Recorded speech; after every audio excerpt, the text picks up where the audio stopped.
नमस्कार दोस्तों, स्वागत है आपका फ्यूजन केमिस्ट्री में। और आज हम आपके लिए संयोजकता और ऑक्सीकरण संख्या का पार्ट 2 लेकर आए हैं। इससे पहले मैं आपको ऑक्सीकरण संख्या और संयोजकता बता चुका था, ठीक है। और आज जो हम लोग देखेंगे ऑक्सीकरण संख्या और संयोजकता, ऑक्सीकरण संख्या और संयोजकता वो आयनों से कैसे रिलेटेड होता है। तो सबसे पहले हम आपको बता दें कि धनायन और ऋण आयन क्या होते हैं, और उसके बाद हम लोग आयन वाला संयोजकता देखने का प्रयास करेंगे। जैसे कि अगर हम बोल रहे हैं, हम आपको बोले थे कि संयोजकता लिखने के लिए आप कुछ तत्वों को आप याद कर सकते हैं, है नहीं। जैसे कि हाइड्रोजन का क्या लिखेंगे +1, क्लोरीन का क्या लिखेंगे -1, ऑक्सीजन का -2। और कैसे आता है मैं संयोजकता वाला पार्ट 1 वीडियो में बता चुका हूं। आप आराम से संयोजकता और ऑक्सीकरण संख्या वाला पार्ट 1 वाला वीडियो देखिएगा, अपने आप समझ में आ जाएगा कि मैं हाइड्रोजन का +1, क्लोरीन का -1 और ऑक्सीजन का -2 क्यों लिख रहा हूँ। सोडियम का +1, पोटेशियम का +1, ठीक है। तो आप पहला वीडियो देखिएगा संयोजकता और ऑक्सीकरण संख्या का पार्ट 1 वाला, तो अपने आप आपको पता चल जाएगा कि मैंने ऐसा क्यों लिखा है। नहीं, अब बात करते हैं आयन की। अब बात करते हैं आयन की। आयन प्लस आयन लिख रहे हैं, इसका मतलब वास्तव में ये बताइए कि सोडियम प्लस आयन का मतलब क्या हुआ। तो आयन का मतलब हो जाता है कि सोडियम पहले 11 में था, सोडियम कितना में था 11 में, और प्लस आयन दे दिया, प्लस आयन मतलब एक इलेक्ट्रॉन दे दिया, तो अब सोडियम कितना में आया 10 में।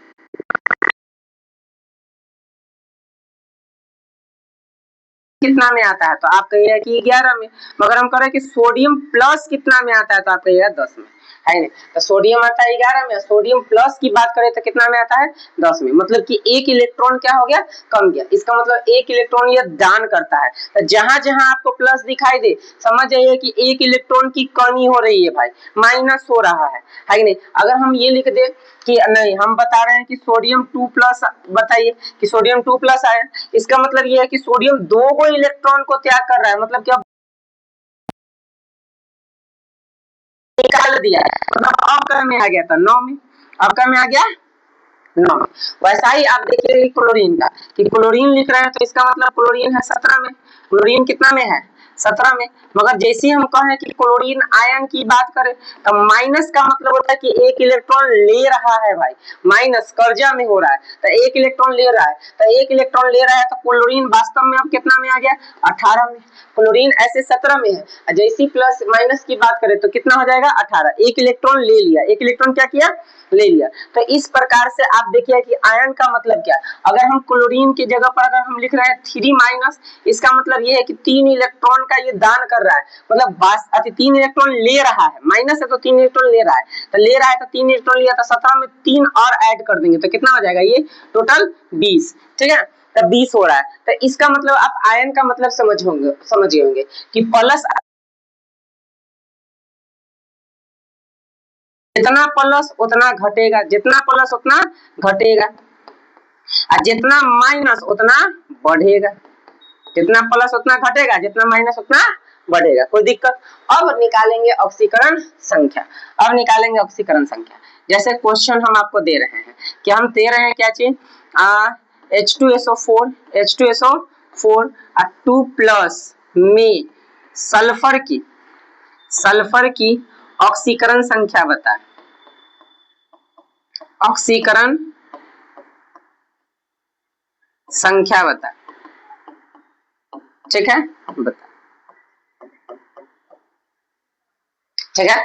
तो अब देखिए सल्फर है तो H2+ अलग, O4 अलग, और 2- है और 2+ है, मतलब घटेगा, जयगो प्लस तयगो घटेगा। इसका मतलब उतना इलेक्ट्रॉन वो दान कर रहा है, मतलब 2+, मतलब 2 इलेक्ट्रॉन घटेगा तो 2- करके 0, कोई दिक्कत नहीं होना चाहिए।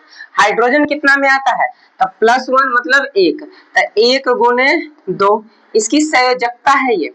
अब सल्फर की बात करें तो सल्फर का ऑक्सीकरण संख्या, तो भाई सल्फर तो निकालना है तो इसके साथ कोई छेड़खानी नहीं।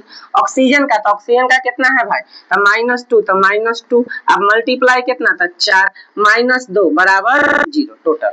अब 2 को 1 से करेंगे तो 2, एस है तो एस, प्लस माइनस माइनस, 4 दूना 8, -2 तो -2 बराबर 0। एस है तो एस, अब देखिए ये दोनों माइनस में है, 2 है तो 2 प्लस 5, ये दोनों माइनस में तो -10 बराबर 0। 10 रुपया में से 2 रुपया कम गया है, -8 बराबर 0, यानी कि एस बराबर +8।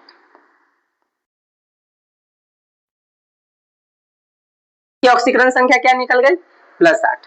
कोई दिक्कत किसी को है नहीं? तो देखिए हाइड्रोजन का क्या लिखे? +1, यहाँ से है नहीं। सल्फर निकालना था तो कोई दिक्कत है। ऑक्सीजन का -2 तो -2 लिख दिए। और कै गो ऑक्सीजन था? 4, तो 4 से मल्टीप्लाई, और -2 है तो -2। ये -2 क्यों लिखे? क्योंकि 2 प्लस मतलब 2 प्लस मतलब 2 कर रहा है, दान कर रहा है। तो कोई दिक्कत मेरे ख्याल आपको यहाँ पे होनी नहीं चाहिए। इस प्रकार आप सल्फर का ऑक्सीकरण संख्या निकाल सकते हैं। और भी कई सारे तरीके हैं, तो एक दो क्वेश्चन हम और आपको बताने का प्रयास करते हैं। जैसे कि NH4 2 माइनस NH4 और प्लस में नाइट्रोजन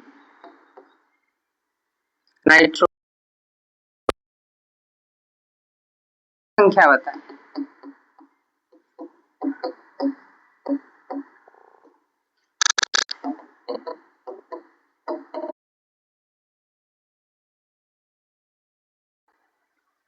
अब NH है तो N H4 तो H4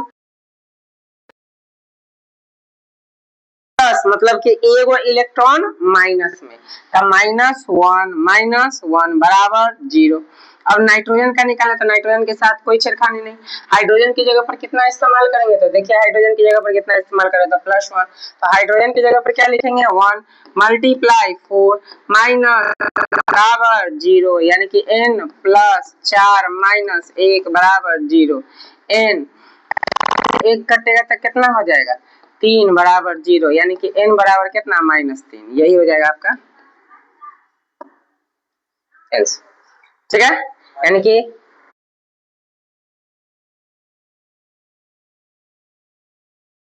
तो -3, तो कोई दिक्कत नहीं। आगे बढ़ते हैं।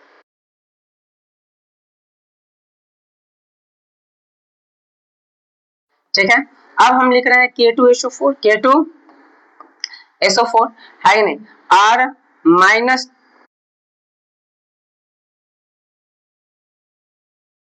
सल्फर की संख्या क्या होगी? ऑक्सीकरण संख्या क्या होगी? ठीक है, अब देखिए K2SO4 प्लस SO4, भले S हो गया, अब O4, हम 2 माइनस, तो क्या करेंगे? प्लस है नहीं, माइनस का चिन्ह दे रहा है तो भाई इसी के पास है ना, तो +2 बराबर कितना? 0। K2 या पोटेशियम का क्या लिखेंगे? 1 × 2, सल्फर है तो सल्फर, ऑक्सीजन का -2 +2 तो -2 प्लस माइनस माइनस, 4 दूना 8 +2 बराबर 0 है नहीं। एस है तो एस -8 अब 2 कितना हो जाएगा? 4 बराबर 0। ये दोनों प्लस में था तो प्लस का, तो सल्फर, अब 8 रुपया में से 4 रुपया घटाएंगे तो -4 बराबर 0। एस बराबर +4, यही हो जाएगा आपका आंसर। इस प्रकार से आप आयन का आयन का ऑक्सीकरण संख्या निकाल सकते हैं। अब अगला बात करें तो कुछ क्वेश्चन हम आपको HW में देते हैं जिसमें आप ऑक्सीकरण संख्या निकालिएगा। ठीक है, अब दे रहे हैं P2O5 +2 में फास्फोरस का ऑक्सीकरण संख्या क्या होगा? ऑक्सीकरण संख्या क्या होगी? ठीक है, नंबर दूसरा -2 माइनस में नाइट्रोजन का ऑक्सीकरण संख्या क्या होगी?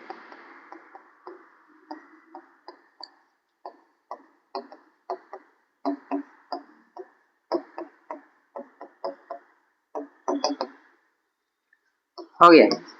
उसके बाद KCl में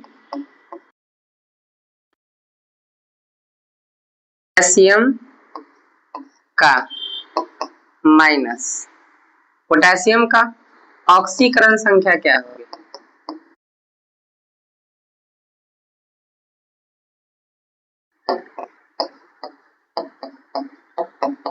एक चीज आप नोट में ध्यान में रखिए, नोट में एक चीज ध्यान रखिए, मुक्त अवस्था में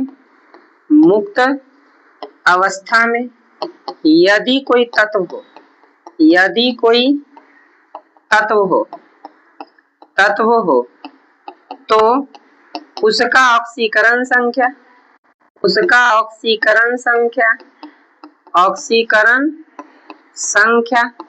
हमेशा शून्य होता है, हमेशा शून्य होता है। अब मुक्त अवस्था का मतलब समझ जाइए, ऐसा तत्व जो अकेले हो, वैसा तत्व जो अकेले हो, तो अकेले होगा तो ऑक्सीकरण संख्या शून्य। अगर हम लिख रहे हैं सल्फर 8 तो सल्फर है कि नहीं। अगर हम कह रहे हैं क्या चीज कि N2 का बताइए नाइट्रोजन का, तो 0, कारण कि मुक्त अवस्था में है, और मुक्त अवस्था में है तो क्या हो जाएगा 0। अब बोलेंगे P2 का बताइए फास्फोरस का ऑक्सीकरण अवस्था, तो 0। जब भी कोई तत्व मुक्त अवस्था में अकेले हो, यानी कि Fe का पूछ रहे हैं कि इसका ऑक्सीकरण संख्या बताइए, तो 0। तो मुक्त अवस्था में कोई भी तत्व हो जिसका ऑक्सीकरण संख्या हमेशा क्या होता है 0 होता है, तो मेरे ख्याल से कोई दिक्कत नहीं होगी। ठीक है, आपको बता दिया गया था कि ऑक्सीकरण संख्या और संयोजकता, इससे पहला वाला पार्ट्स में हम ऑलरेडी आपको बताए हुए हैं, और उसके बाद ये सेकेंड पार्ट है। तो आपको अगर सेकेंड पार्ट समझना है तो आपको फर्स्ट पार्ट ऑक्सीकरण और संयोजकता वाला देखना होगा। तब तक के लिए नमस्कार, देखते रहिए फ्यूजन केमिस्ट्री। चैनल को सब्सक्राइब कीजिए, लाइक कीजिए और बेल आइकन को दबाना नहीं भूलिए।